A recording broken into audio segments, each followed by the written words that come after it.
Hello everyone out there in YouTube land. This is Phoenix Draconis coming with you with another collector's review video. And as you can tell, this week's video is going to focus on the Eaglemoss collection Star Trek Discovery, the official Starships collection line. And this week's Starship is the U.S.S. Enterprise NCC-1701 as revealed in the Season 1 cliffhanger for Star Trek Discovery. And I have to say, I was really floored when I saw that ship. Oh man.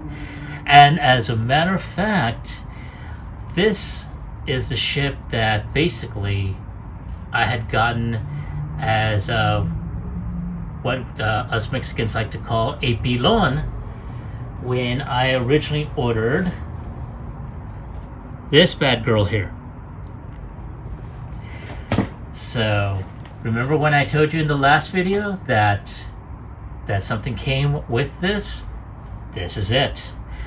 Now, because these ships are like $30 plus, you know, with each one, I just couldn't afford it after that. So I did get some smaller ones, but again, I'll be reviewing those at a later time. But this I wanted to show off, you know, for a while, and I figured now's a good time to do so. And as you can tell, this is one good-looking ship, very similar to the original series, but at the same time, it has influences from the J.J. Abrams films. So.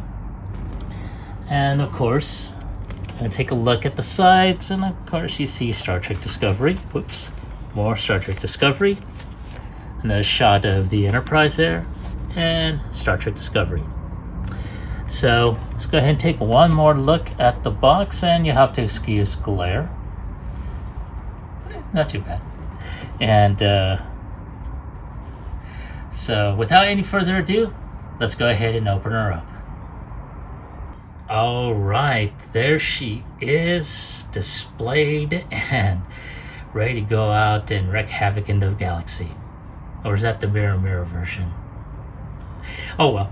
Anyway, this is what she comes with. Not only the ship, but the flight stand as well as her book, where basically it shows, you know, a good rendering of the Enterprise, and it shows that this is a Constitution class ship, will be launched in the 23rd century, and has a length of 442.6 meters. Now it's going to show more detail on how to put the ship on the flight stand. Shows some details on there.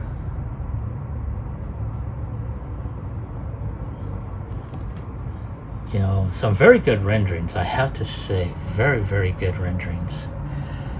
And so it gives you a profile as well as the designing of the ship.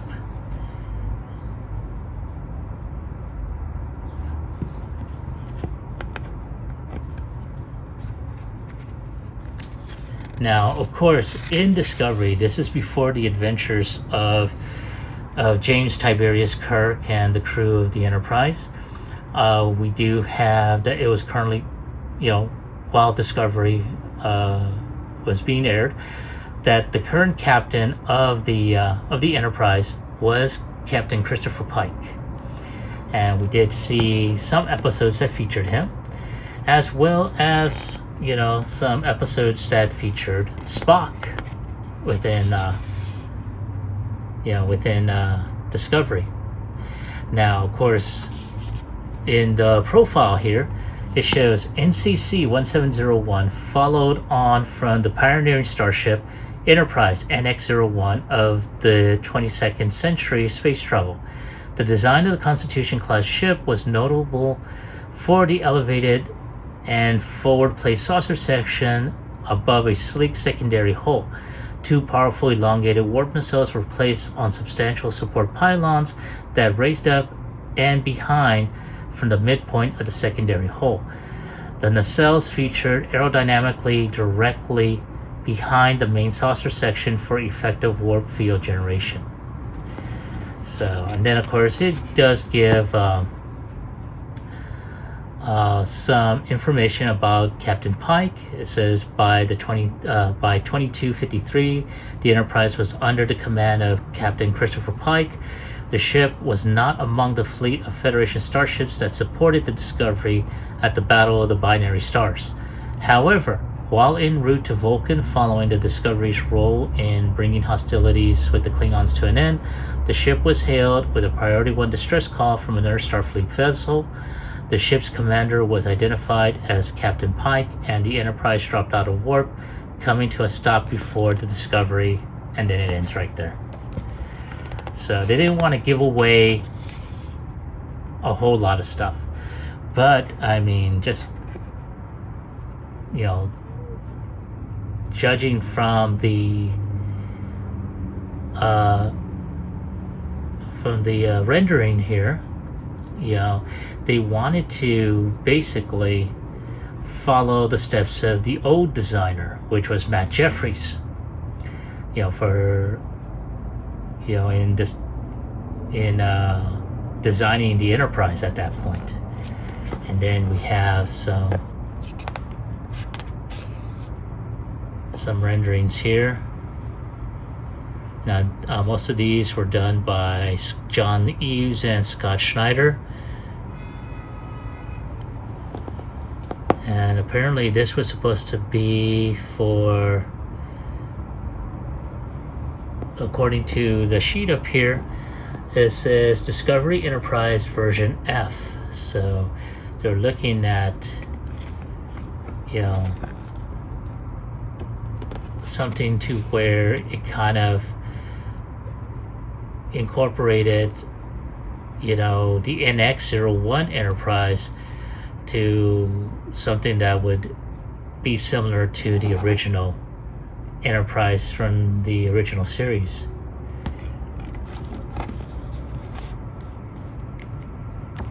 And I have to say, this is pretty good looking.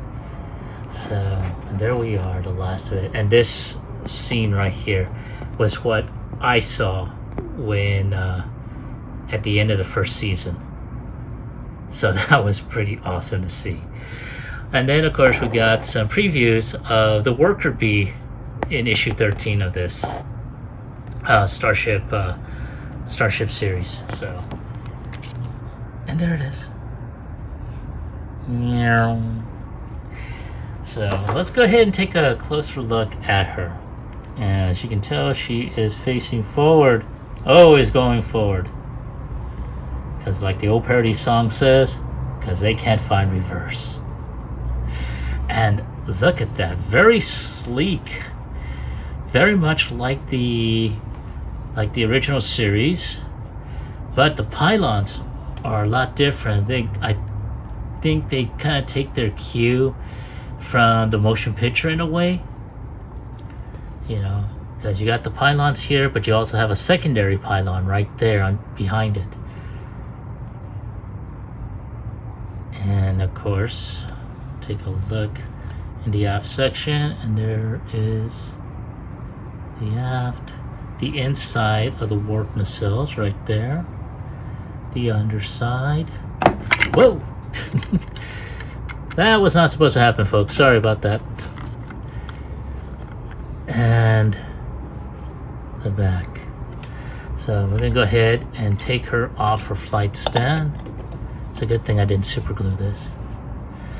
Alright, so look at that detail. And some major Aztecing along the body, the underside, and look at that. Jesus. Wow. That is a lot of Aztecing. I remember years ago when the first Star Trek motion picture came out, I wound up finding, well, my parents got me the set, the model kit for the U.S.S. Enterprise, the refit version.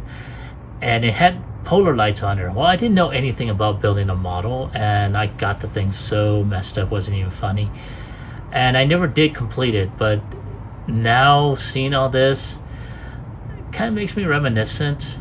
But again, it's I'm not much of a customizer, so what I have done for anyone that's seen my videos, which feature some Toy Hacks labels or some third-party add-on kits that I've been able to piece together, that is pretty much all I have done. But any type of paint or whatever the case may be is very rare.